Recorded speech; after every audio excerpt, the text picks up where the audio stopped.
6 armored trucks vanished in the desert of Zoraka, leaving no tracks in the sand. They called it the most secure transport in Zoraka's history. 6 armored SUVs crawling across the red desert highway. Escort trucks front and back. Soldiers gripping rifles, scanning the ridges. Some said the cargo was raw gold. Others swore weapons stolen from wars in Aramundi. But halfway across the desert, the air went still. Engines cut. Radios went dead. When backup arrived hours later, nothing remained. No vehicles. No men. Not even tire marks on the sand. Only one witness remained. A biker who swore he saw shadows walking the ridge moments before the convoy disappeared. And in Zoraka, there's only one man whispered to bend the desert itself. Jalani Okoro, ex-soldier, assassin, ghost. They buried him years ago.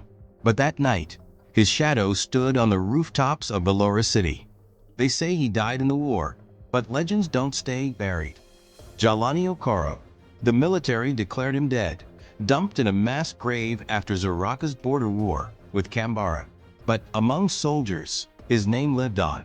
They called him Eshu's shadow. He could vanish in dust storms, move like smoke between men, strike before a heartbeat finished. The government placed a 10 million luma bounty on his head. Mercenaries came from Drahaka, Salum, Korathi. None returned. So why reveal himself now? Why risk everything for that convoy? Because whatever was inside was worth more than a nation's blood. 2 nights later, a video surfaced. And in it, Jalani stared into the camera and said, "Your leaders are stealing your future." When the ghost finally spoke, Zoraka shook. The video spread like wildfire through the markets, the slums, the palaces. Jalani revealed the truth.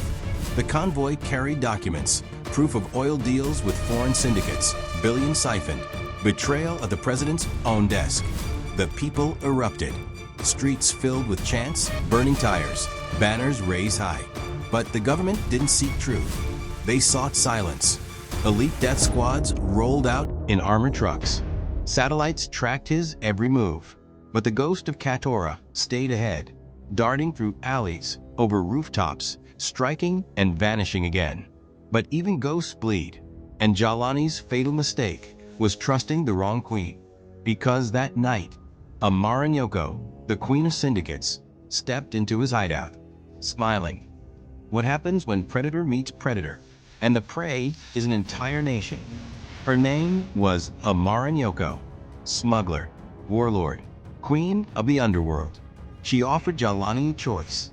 Join me, and together we'll tear this government down. But Jalani knew her history. Amara never made alliances. She collected bodies. 2 predators circled each other under a single lamp.